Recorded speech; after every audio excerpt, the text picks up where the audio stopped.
In this mini lesson, you're going to learn how to find the volume of a cylinder. So before we get started, we want to make sure that you understand what a cylinder is. A cylinder is a three-dimensional object. You can see a picture of it here. And it is going to have two congruent circular bases.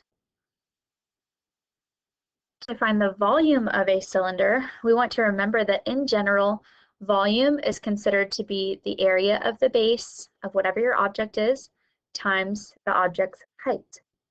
So in this case, since we have circular bases, our base for our volume is going to represent the area of our circular base.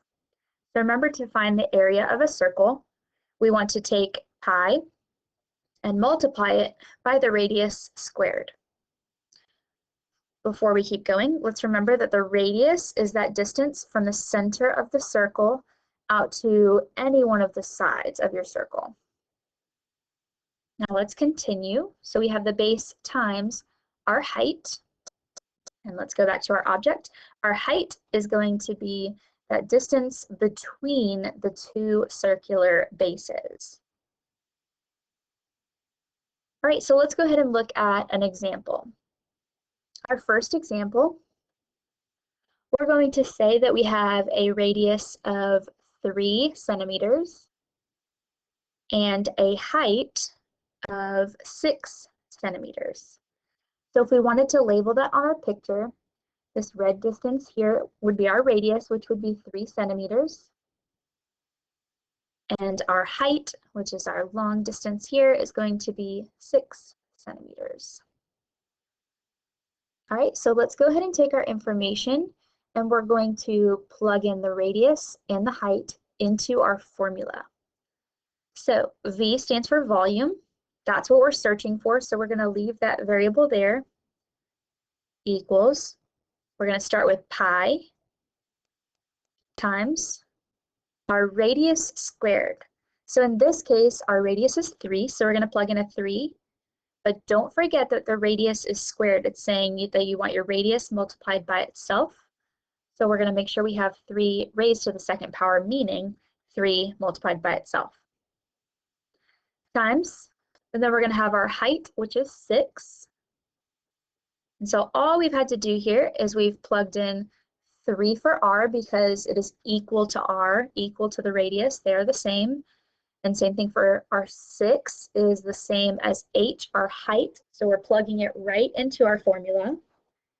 Now from here, all we have to do is plug this right into the calculator, and it's going to give us our number for our volume. So I'm going to pull up my calculator here. And we're going to type in the right-hand portion of our equation. So we're going to start with pi. My calculator might look a little bit differently from yours, but if you look, just try to find your pi button. On the scientific calculator, sometimes there's just a button designated for that.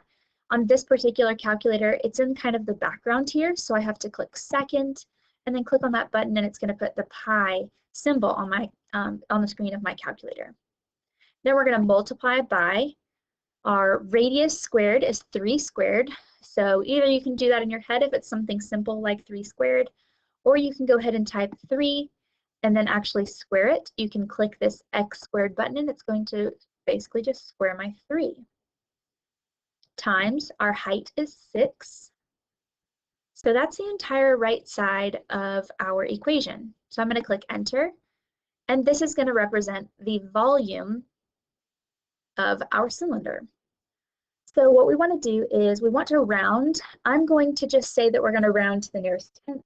You would definitely want to make sure that you're reading your directions, but let's round to the nearest tenth here. So we have 169.6.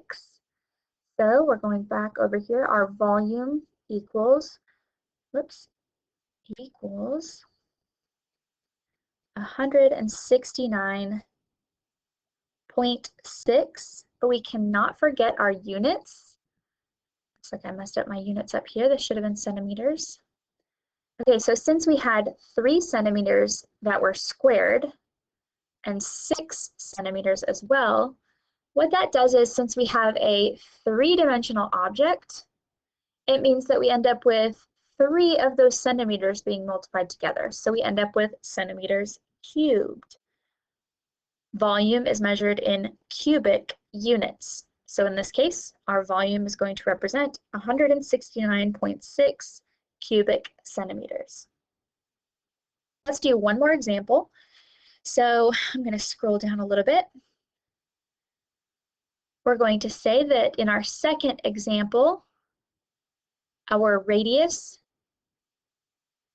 is 5 and our height is 9.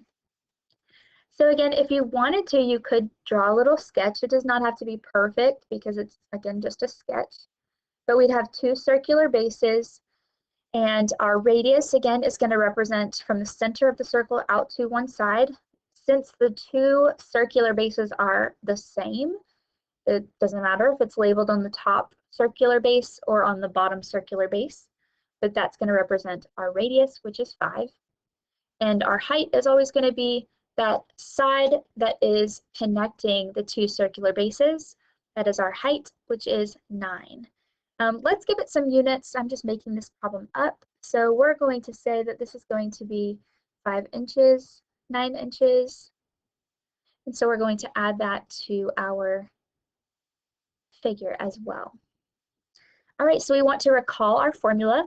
The volume of a cylinder equals the area of the base times the height, and in this case, our base is a circle, so the area of a circle would be pi times the radius squared, and then we want to multiply by our height.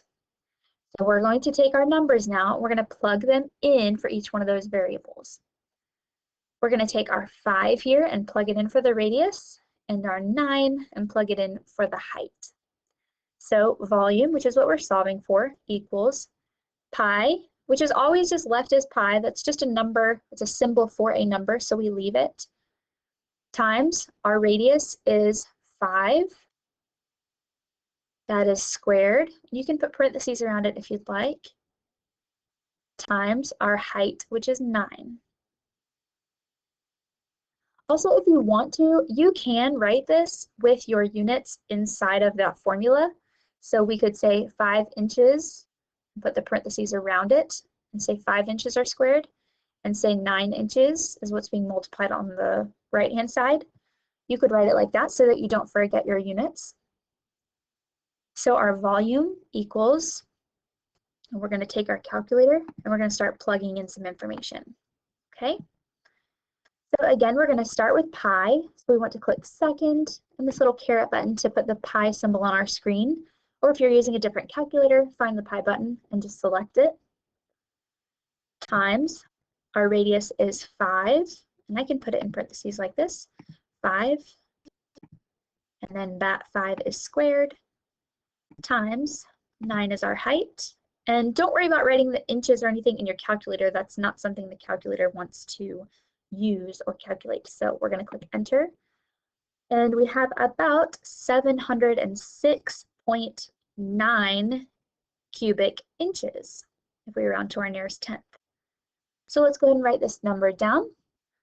Coming back over here, and we're going to say our volume is 706.9 inches cubed, or cubic inches, because remember there's one set of inches here, and actually inches times inches, because that is squared, which gives you a total of 3 sets of inches that are multiplied together. So just remember, volume is measured in cubic inches. So this would be the volume of our cylinder.